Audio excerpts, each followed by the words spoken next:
Mumbai Tug brought to you by Sunny's World. Pune's Pride Sunny's World, Life in Funshine. Resort weddings, events, restaurants, adventure wellness. Sunny's World, perfect destination for every occasion.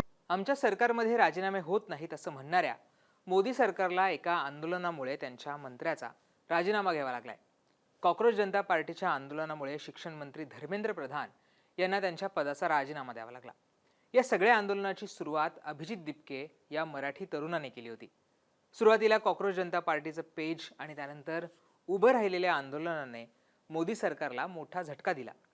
या सगळ्यात चर्चेच्या केंद्रस्थानी असलेल्या अभिजित दिपकेच्या आता अडचणी वाढण्याची शक्यता आहे. अभिजित दिपके यांच्या वडिलांच्या संपत्तीची चौकशी करण्याची मागणी करण्यात आली. ही मागणी महाराष्ट्रातून नाही तर थेट सुरतमधून करण्यात आली. नेमकी मागणी काय आहे आणि चौकशीची मागणी करणारी व्यक्ती ही देखील कोण आहे हेच आपण या व्हिडिओच्या माध्यमातून समजावून घेऊयात. नमस्कार, मी राहुल, मुंबई तकमध्ये तुमचं स्वागत आहे. अभिजित दिपके घराघरात पोहोचलेलं नाव आहे. अभिजित दिपके यांनी नीटच्या विरोधात उभारलेल्या आंदोलनाला यश आलंय. या आंदोलनानंतर दिपके चर्चेत आलेत. आता सरकारच्या विरोधात एवढं मोठं आंदोलन केल्यानंतर सरकार त्यांची कुंडली शोधून काढणार हे तर स्पष्ट होतं. आता अभिजित दिपके यांच्या वडिलांच्या संपत्तीची चौकशी करण्याची मागणी करण्यात आली. ही मागणी केली आहे अमित तिवारी या व्यक्तीने.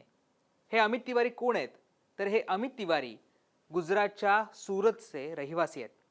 त्यांनी अभिजित दिपके आणि त्यांच्या वडिलांच्या विरोधात निवडणूक आयोग आणि महाराष्ट्र सरकारकडे तक्रार दाखल केली आहे. आता हे जे तिवारी आहे ते स्वतःला RTI ॲक्टिव्हिस्ट म्हणून घेतात. अभिजित दिपके यांचे वडील भगवानराव दिपके महाराष्ट्र सरकारचे सेवानिवृत्त कर्मचारी आहेत. ते ज्युनियर इंजिनियर पदावर कार्यरत आहेत.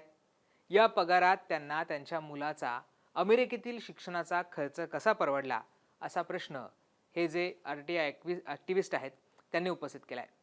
त्यांच्या आर्थिक परिस्थितीची चौकशी करण्याची मागणी तिवारी यांनी केली आहे. ही तक्रार दाखल केल्यानंतरच तिवारी हे चर्चेत आलेत. तिवारी हे पहिल्यांदाच आता चर्चेत आलेत. यापूर्वी ते फारसे कोणाला परिचित नव्हते हे सुद्धा इथे नमूद करणं महत्त्वाचं आहे. आता अमित तिवारी यांनी काय आरोप केलेत ते सुद्धा आपल्याला पाहावं लागेल. अमित तिवारी यांचं म्हणणं आहे की अभिजित दिपके यांचे वडील भगवानराव दिपके हे महाराष्ट्र औद्योगिक विकास महामंडळामध्ये कनिष्ठ अभियंता म्हणून कार्यरत होते. जर त्यांचा महिन्याचा पगार हा 60 ते 65 हजार रुपये असेल तर त्यांनी आपल्या मुलाचा अमेरिकेतील उच्च शिक्षणाचा खर्च कसा उचलला. जर त्यांच्या उत्पन्नापेक्षा अधिक मालमत्ता असल्याचं आढळलं तर त्यांच्यावर कठोर कारवाई करावी अशी मागणी त्यांनी केली आहे. तिवारींनी कॉकरोच जनता पार्टीच्या विरोधातही निवडणूक आयोगाकडे तक्रार केली आहे. त्यांच्या या तक्रारीत त्यांनी आरोप केले आहेत की कॉकरोच जनता पार्टी ही संघटना राजकीय पक्ष म्हणून नोंदणी नसतानाही देणग्या स्वीकारत आहे. जर ते राजकीय पक्षाप्रमाणे वागत असतील, देणग्या स्वीकारत असतील पण नोंदणीकृत नसतील तर त्यांच्यावर लोकप्रतिनिधी कायद्यानुसार कारवाई करावी अशी त्यांनी मागणी केली आहे. नोंदणी नसतानाही ते 1 कोटी रुपयांचा निधी घेत आहेत असं देखील तिवारी म्हणालेत. कपिल सिब्बल यांनी तुम्हाला माहीत असेल तर 1 कोटी रुपये देऊ केलेले आहेत. त्या सगळ्याबद्दल हे आता तिवारी आक्षेप घेत आहेत. अभिजित दिपके यांचं सुरुवातीचं शिक्षण छत्रपती संभाजीनगरमध्ये मराठी माध्यमामध्ये झालं. त्यानंतर त्यांनी CBSE शाळेत टाकण्यात आलं होतं. पुढे त्यांनी इंजिनिअरिंगला ॲडमिशन घेतलं, परंतु त्यांना वेगळं काहीतरी करायचं होतं आणि यासाठी ते पुण्याला आले. पुण्यात त्यांनी टिळक महाराष्ट्र विद्यापीठातनं कम्युनिकेशन विभागातनं डिग्री घेतली आहे. पुढे ते अमेरिकेत गेले. अमेरिकेत त्यांनी कम्युनिकेशनमध्ये मास्टर्स देखील केलेलं आहे.